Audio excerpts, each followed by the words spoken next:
رمضان کے آخری 10 دنوں کے قریب پہنچتے ہوئے ہم آخری مرحلے میں داخل ہو رہے ہیں، جو اس بابرکت مہینے کے سب سے پرجوش لمحات ہیں۔ اللہ تعالیٰ نے ہمیں یہ عظیم موقع عطا فرمایا ہے۔ ذرا تصور کریں، اگر یہ 10 راتیں رمضان کے آغاز میں ہوتی تو رمضان کا اختتام ایک عام سا لگتا، لیکن اللہ نے اپنی بے مثال حکمت کے تحت رمضان کو ایک ایسا حسین مہینہ بنایا ہے کہ جب ہم نے آغاز کیا تو ہم سب مکمل طور پر توانائی سے بھرپور تھے۔ ہمارے پاس ایک بہترین منصوبہ تھا۔ ہم نے یکسوئی اور لگن کے ساتھ خوبصورت انداز میں رمضان کا آغاز کیا، لیکن جیسے جیسے دن گزرے، افسوس کے ساتھ انسان ہونے کے ناطے ہم کچھ سست پڑ گئے۔ تب اللہ فرماتا ہے کہ ہم تمہیں آخری 10 راتیں دے رہے ہیں تاکہ تم ان میں داخل ہو جاؤ اور انشاءاللہ بہترین طریقے سے رمضان کا اختتام کرو۔ جہاں تم نے اس مقدس مہینے کے ہر لمحے سے زیادہ فائدہ حاصل کر لیا ہو، تو ہمیں ان آخری 10 راتوں میں کیا کرنا چاہیے؟ سب سے پہلی چیز جو ہمیں کرنی ہے وہ ہے اپنی نیت کو تازہ کرنا۔ نیت کو کیسے نیا کریں؟ ہمیں خود سے یہ سوال کرنا چاہیے کہ میں روزہ کیوں رکھ رہا ہوں؟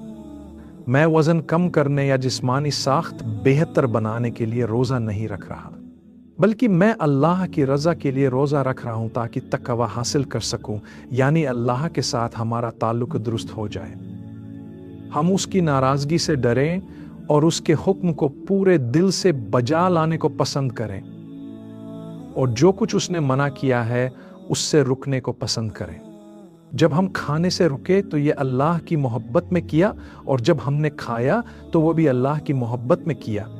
یہی وجہ ہے کہ میں خاص طور پر خواتین سے کہتا ہوں جو حیض کی حالت میں ہوتی ہیں اور روزہ نہیں رکھ سکتی کہ روزہ رکھنا اصل مقصد نہیں، بلکہ اللہ کے حکم کی پیروی کرنا اصل انعام ہے۔ جب اللہ کہتا ہے کھاؤ تو کھاؤ، اور جب کہتا ہے نہ کھاؤ تو نہ کھاؤ، چاہے کسی کام کے کرنے کا کہے یا رکنے کا۔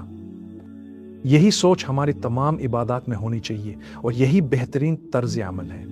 تو سب سے پہلے ہم اپنی نیت کو تازہ کریں گے کہ میں یہ سب کچھ اللہ کی رضا کے لیے کر رہا ہوں۔ اے اللہ، مجھے ان آخری 10 راتوں میں اس طرح مدد فرما کہ میں فائدہ اٹھاؤں، اپنی زندگی بدلوں اور تو مجھ سے راضی ہو جائے۔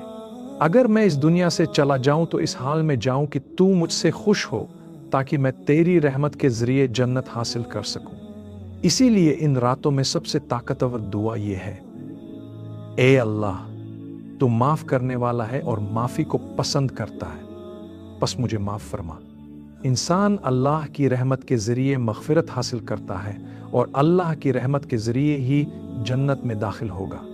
اگر آپ ان آیات کو دیکھیں جن میں رمضان مبارک کا ذکر ہے، تو اللہ نے اس مہینے کو فرض کرنے کی وجہ صرف یہ بیان فرمائی ہے تاکہ تم تقوی حاصل کرو، یعنی اللہ کے احکامات کی پیروی کرو اور اس کی منع کی گئی چیزوں سے بچو۔ اسی طرح ایک سورت القدر میں اللہ تعالیٰ نے شب قدر کا ذکر کیا ہے، جو رمضان کے آخری 10 دنوں میں ہے۔ اس سورت میں خاص رات کا ذکر نہیں کیا گیا، لیکن یہ ضرور بتایا گیا کہ یہ رمضان میں ہے۔ اللہ فرماتا ہے یہ رات 1000 مہینوں سے بہتر ہے۔ اگر آپ جلدی سے حساب لگائیں تو یہ تقریباً 83 سال 3 مہینے بنتے ہیں۔ اگر آپ ایک رات عبادت کریں اور وہ شب قدر ہو تو آپ کی ہر نیکی 83 سال 3 مہینے کے برابر ہوگی۔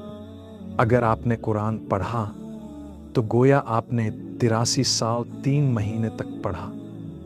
اگر آپ نے صدقہ دیا تو ایسا ہے جیسے آپ نے لگاتار 83 سال 3 مہینے تک دیا۔ اگر آپ نے ذکر کیا تو گویا آپ نے 83 سال 3 مہینے تک ذکر کیا۔